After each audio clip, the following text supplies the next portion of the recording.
Si tu rencontres le feu, je t'y ferai un sentier. Si tu rencontres le feu, je t'y ferai un sentier. Si tu passes en plein milieu, il ne saura te brûler. Je me tiendrai près de toi, car tu es à moi. Toi que j'ai créé dans l'amour, toi que j'ai formé, toi que j'ai choisi par amour, toi que j'ai sauvé. Va, ne crains pas. Oui, c'est toi que j'ai choisi en t'appelant par ton nom. Oui, c'est toi que j'ai choisi en t'appelant par ton nom. En toi je fais mon abri, de toi je fais ma maison. Je me tiendrai près de toi, car tu es à moi. Toi que j'ai créé dans l'amour, toi que j'ai formé, toi que j'ai choisi par amour, toi que j'ai sauvé. Va, ne crains pas. Nous sommes réunis au nom du Père, du Fils et du Saint-Esprit. Amen. Le Seigneur soit avec vous. Bonjour, aujourd'hui, en ce 24 janvier, je vous invite à cette célébration avec Saint François de Sales. C'est en 1567 à Annecy, tout près de Genève, que naît ce garçon, ce premier-né de 13 enfants. Il fait partie de la bourgeoisie savoyarde et voilà que déjà dès son jeune âge, il s'engage à devenir un homme d'église. À ses 17 ans, il ira étudier dans les universités et il est confronté à un moment donné contre les protestants de Calvin. Et avec cette prédisposition, voilà que pour François de Sales, cela devient impossible à vivre. Et il en est tout retourné. La prédisposition, c'était tout simplement que Dieu avait déjà décidé, prédestination, Dieu avait déjà décidé si tu allais en enfer ou au ciel. Or, voilà que pour François de Sales, cela renverse tout son être et ainsi il deviendra un défenseur de la foi et un défenseur de l'amour de Dieu. Par sa compassion, par son amour pour les êtres fragiles, voilà que François de Sales viendra apporter un changement radical dans son milieu. Il dira même, c'est par la charité que nous pourrons changer les choses. C'est par la charité que le Seigneur sera proclamé.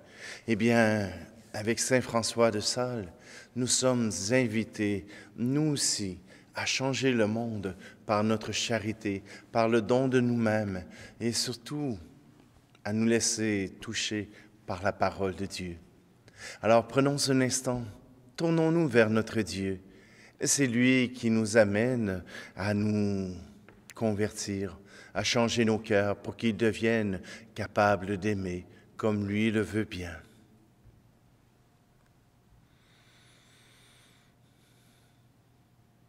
Seigneur, prends pitié. Seigneur, prends pitié. Nous avons manqué d'amour. Seigneur, prends pitié.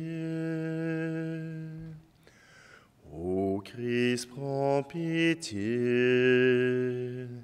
Ô Christ, prends pitié. Nous avons manqué de foi. Ô Christ, prends pitié.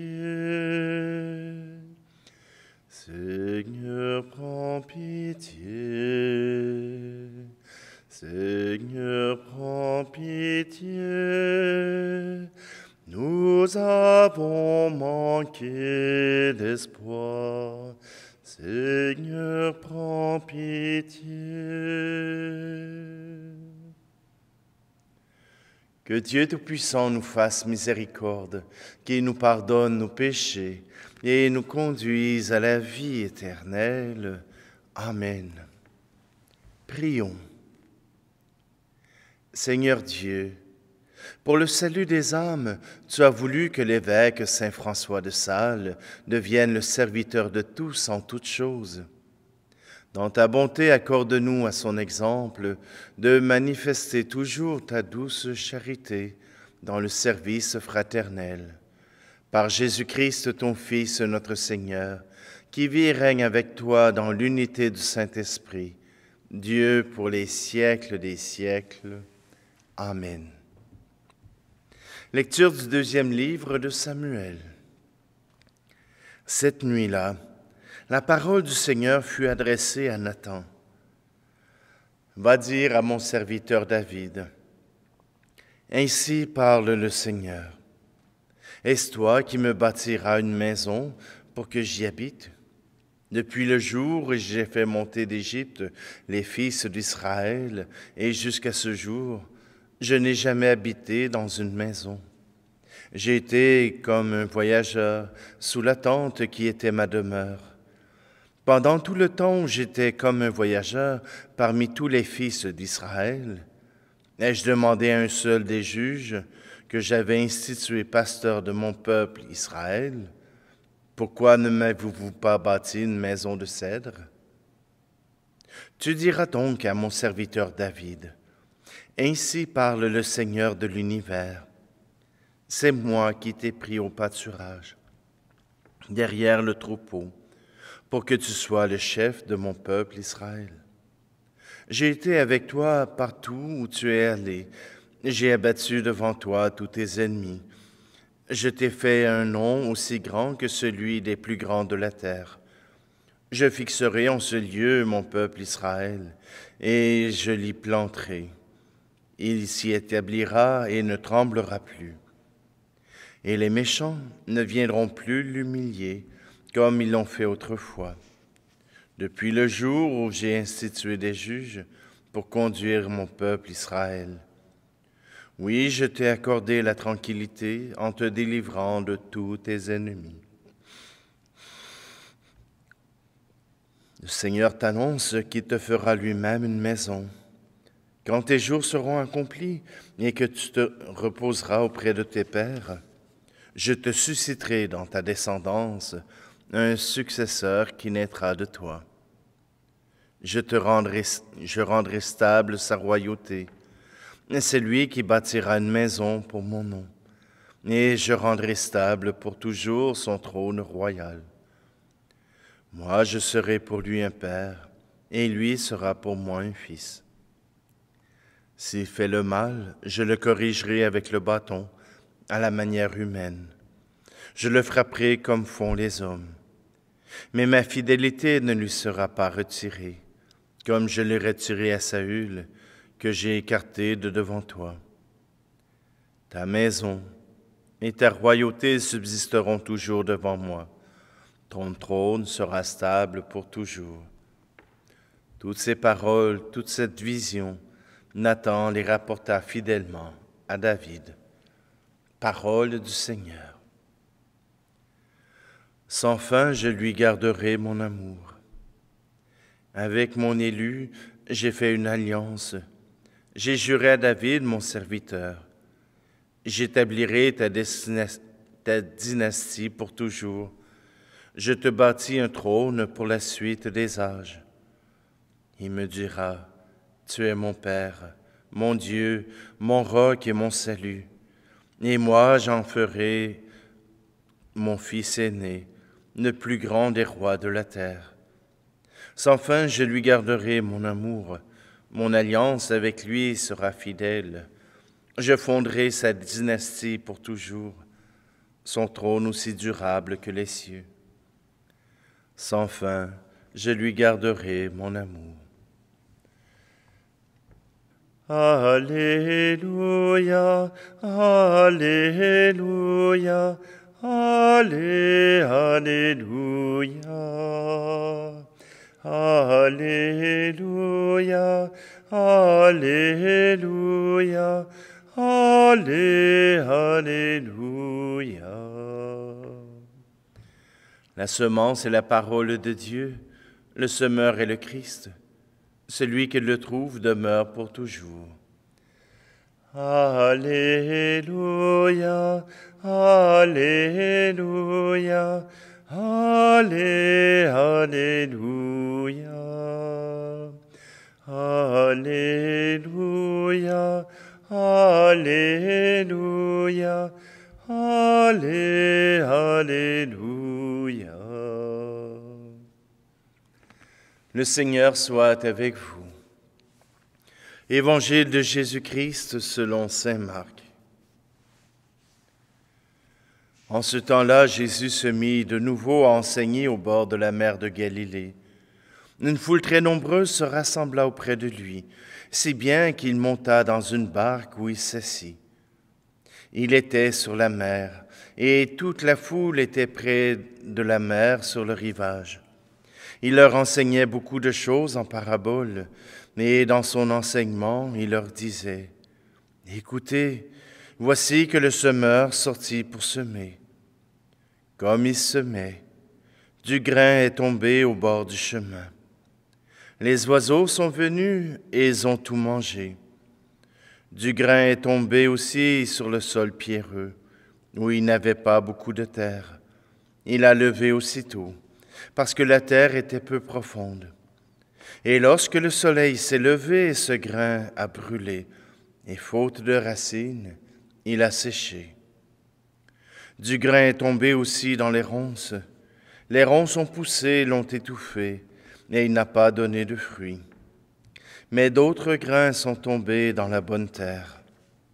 Ils ont donné du fruit, en poussant et en se développant, et ils ont produit 30, 60, 100 pour un. Et Jésus disait, « Celui qui a des oreilles pour entendre, qu'il entende. » Quand il resta seul, ceux qui étaient autour de lui avec les 12 l'interrogeaient sur les paraboles. Il leur disait, « C'est à vous qu'est donné le mystère du royaume de Dieu, mais à ceux qui sont dehors, tout se présente sous forme de paraboles. Et ainsi, comme dit le prophète, ils auront beau regarder de tous leurs yeux, ils ne verront pas. Ils auront beau écouter de toutes leurs oreilles, ils ne comprendront pas. Sinon, ils se convertiraient et recevraient le pardon. » Il leur dit encore, « Vous ne saisissez pas cette parabole? Alors comment comprendrez-vous toutes les paraboles? Le semeur sème la parole.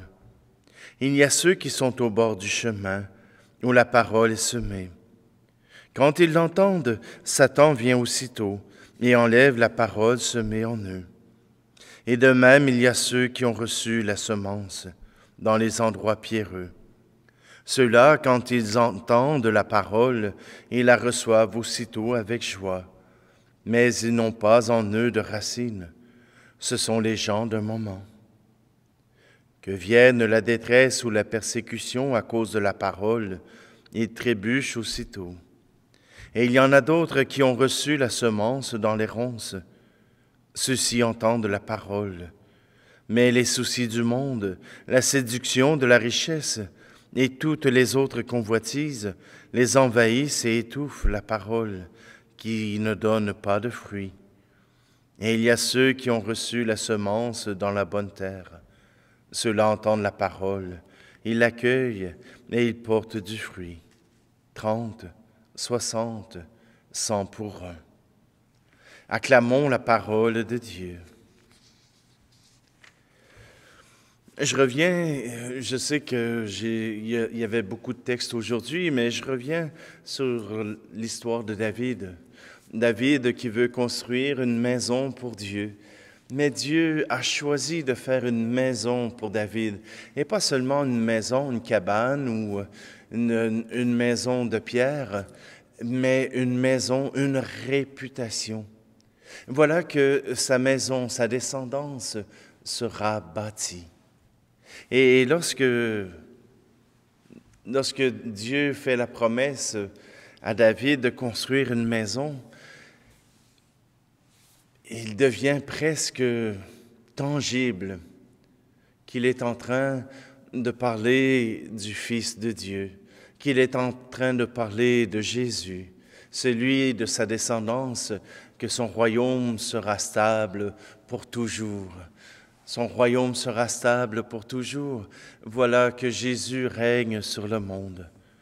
Ah, bien sûr, il y a des gens qui refusent, il y a des gens qui seront contre, mais ils voudront recevoir du Fils de Dieu ce qu'il y a à apprendre. Et voilà que dans l'Évangile, on nous annonce que la parole de Dieu est comme ce semeur qui est sorti. Voilà qui lance les grains. Les grains vont aller dans la pierre, les grains vont aller sur la route, les grains vont aller dans les ronces. On pourrait dire, eh bien, à quoi ça sert? À quoi ça sert d'envoyer du grain dans ces endroits-là? À quoi ça sert de gaspiller du grain en sachant qu'il mourra de toute façon? À quoi ça sert de faire connaître la parole de Dieu à des gens qui n'en ont aucun intérêt, à des gens qui ne savent pas et qui ne désirent pas avoir la présence de Dieu en eux? À quoi ça sert d'envoyer du grain jusque-là? Et si je me disais que le semeur, Dieu, est quelqu'un de généreux, puisqu'il ne veut manquer aucune parcelle de terre qui pourra porter du fruit, du 30, du 20, du 100 pour un, comme il ne veut perdre aucune parcelle de cette bonne terre, voilà qu'il est prêt à gaspiller cette parole à l'extérieur, à des gens qui ne veulent rien savoir, pour s'assurer que chacune des parties de la terre qui peut porter semence puisse le faire. Qui es-tu, toi, pour savoir qui a besoin de la parole de Dieu? Qui es-tu, toi, pour refuser à un ou à l'autre d'entendre la parole de Dieu, d'entendre ton témoignage sur ta relation avec Dieu? Qui es-tu pour empêcher quelqu'un de pouvoir vivre avec toi ce moment de grâce? Oui, il serait important que nous soyons aussi généreux que Dieu, c'est-à-dire ne pas mettre de préjugés dans notre terre quand vient le temps d'annoncer l'Évangile, de l'annoncer à tous ceux qui peuvent avoir de l'intérêt, qu'il soit pour du long terme, du court terme, pour rien. Ne ménage pas tes efforts.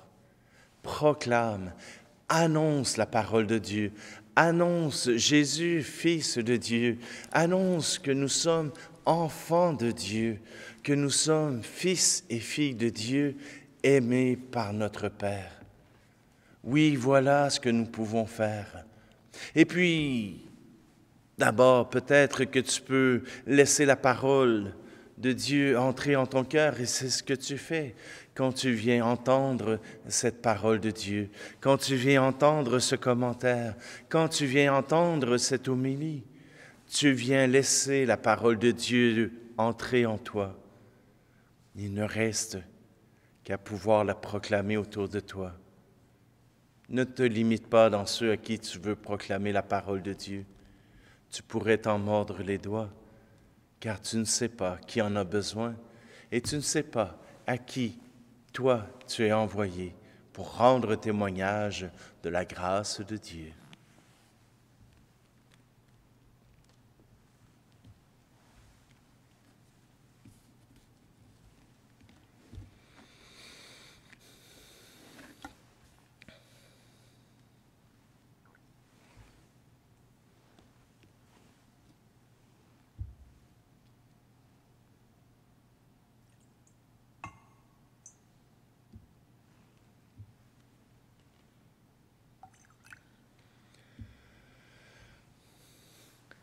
Tu es béni, Seigneur Dieu de l'univers, toi qui nous donnes ce pain, fruit de la terre et du travail des hommes et des femmes.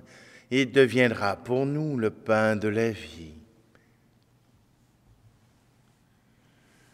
Tu es béni, Seigneur Dieu de l'univers, toi qui nous donnes ce vin, fruit de la vigne et du travail des hommes et des femmes. Il deviendra pour nous le vin du royaume éternel.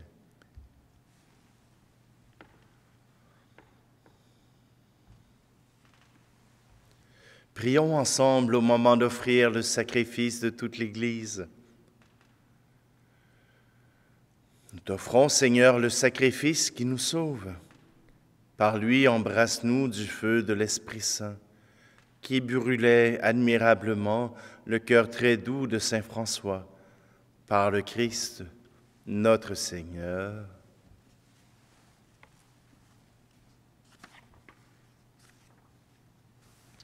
Le Seigneur soit avec vous.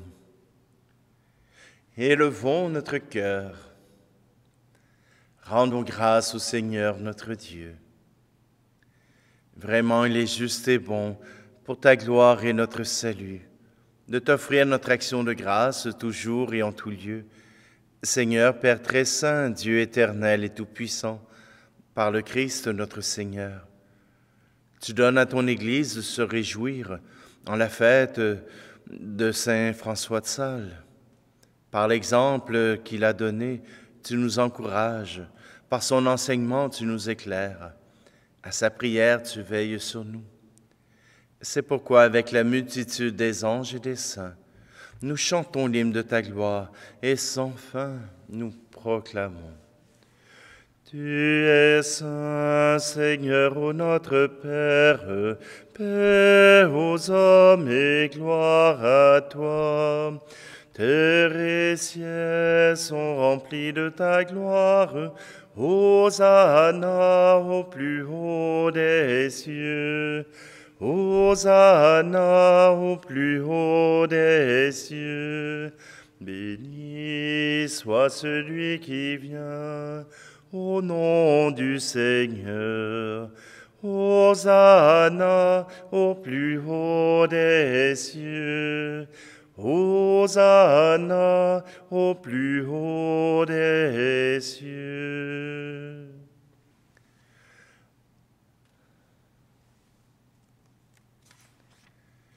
Père Tout-Puissant, nous te bénissons par Jésus-Christ, ton Fils, venu dans notre monde en ton nom. Il est la parole du salut pour les hommes et les femmes, la main que tu tends aux pécheurs, le chemin par où nous arrive la paix que tu donnes. Alors que nos péchés nous avaient détournés de toi, Seigneur, tu nous as conduits à la réconciliation, pour que, tournés vers toi, nous nous aimions les uns les autres, par ton Fils que tu as livré pour nous à la mort. Et maintenant que nous célébrons la réconciliation que le Christ nous a obtenue, nous te prions.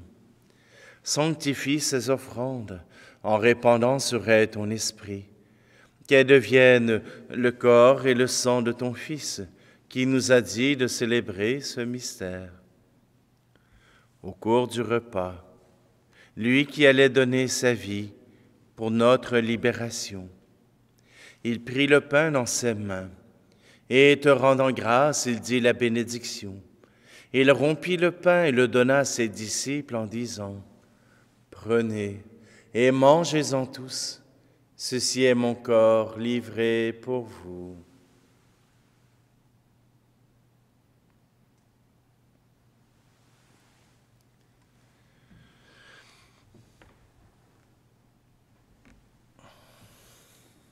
De même, ce soir-là, il prit dans ses mains la coupe de bénédiction, en proclamant ta miséricorde. Puis il donna la coupe à ses disciples en disant, « Prenez et buvez-en tous, car ceci est la coupe de mon sang, le sang de l'alliance nouvelle et éternelle, qui sera versé pour vous et pour la multitude en rémission des péchés. Vous ferez cela en mémoire de moi. »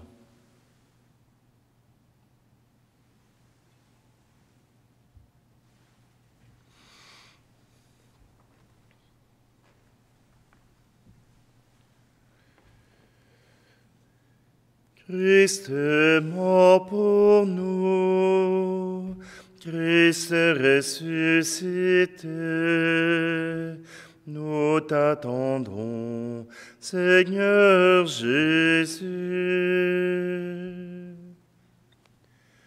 En faisant ici mémoire de la mort et de la résurrection de ton Fils, qui nous a laissé un tel gage de son amour, nous te présentons cette offrande qui vient de toi, le sacrifice de la parfaite réconciliation.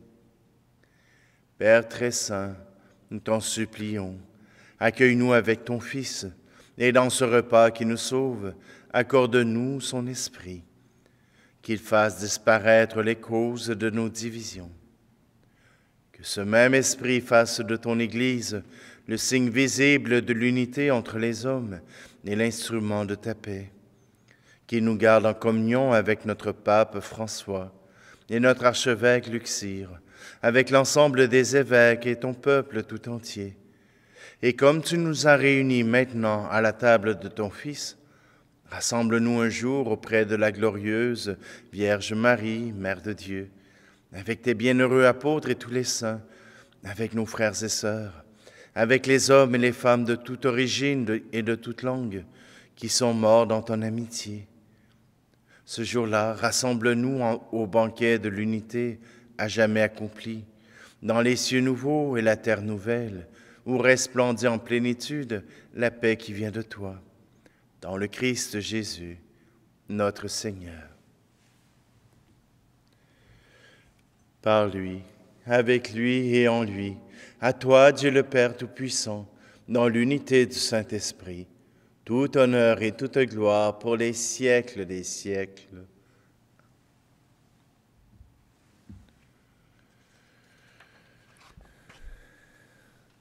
Dans la foi, nous sommes fils et filles de Dieu. Prions notre Père. Notre Père qui es aux cieux, que ton nom soit sanctifié, que ton règne vienne, que ta volonté soit faite sur la terre comme au ciel. Donne-nous aujourd'hui notre pain de ce jour. Pardonne-nous nos offenses, comme nous pardonnons aussi à ceux qui nous ont offensés. Et ne nous laisse pas entrer en tentation, mais délivre-nous du mal. Délivre-nous de tout mal, Seigneur, et donne la paix à notre temps. Soutenus par ta miséricorde, nous serons libérés de tout péché, à l'abri de toute épreuve, nous qui attendons que se réalise cette bienheureuse espérance, l'avènement de Jésus-Christ, notre Sauveur. Car c'est à toi qu'appartiennent le règne, la puissance et la gloire, pour les siècles des siècles. Seigneur Jésus-Christ, tu as dit à tes apôtres, « Je vous laisse la paix, je vous donne ma paix. » Ne regarde pas nos péchés, mais la foi de ton Église, pour que ta volonté s'accomplisse. Donne-lui toujours cette paix et conduis-la vers l'unité parfaite, toi qui vis et règnes pour les siècles des siècles. Que la paix du Seigneur soit toujours avec vous. Agneau de Dieu, qui enlève le péché du monde, prends pitié de nous. Agneau de Dieu, qui enlève le péché du monde, prends pitié de nous. Agneau de Dieu, qui enlève le péché du monde, donne-nous la paix.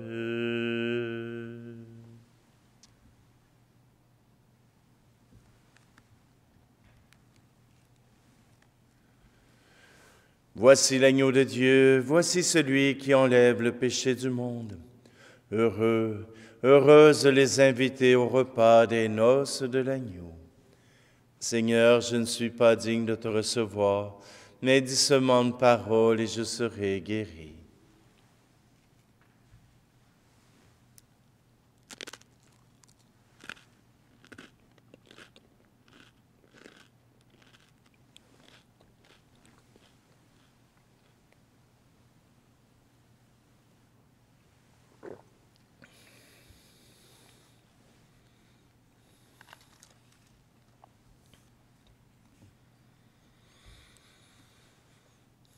Par le sacrement que nous avons reçu, accorde-nous, Dieu Tout-Puissant, d'imiter sur la terre la douceur et la charité de Saint François, pour obtenir avec lui la gloire du ciel, par le Christ, notre Seigneur. Alors, je vous souhaite à tous une très belle journée. Soyez ces annonceurs de bonnes nouvelles. Soyez ces acteurs de l'évangélisation. Nous avons besoin, le Christ a besoin de toi. Le Seigneur soit avec vous et que Dieu Tout-Puissant vous bénisse, celui qui est Père, Fils et Esprit Saint. Allez dans la paix et la joie du Christ. Tu as du prix à mes yeux et je t'aime plus que tout. Tu as du prix à mes yeux et je t'aime plus que tout. Aujourd'hui j'en fais le vœu, je te prends comme un époux. Je me tiendrai près de toi, car tu es à moi. Toi que j'ai créé dans l'amour, toi que j'ai formé, toi que j'ai choisi par amour, toi que j'ai sauvé.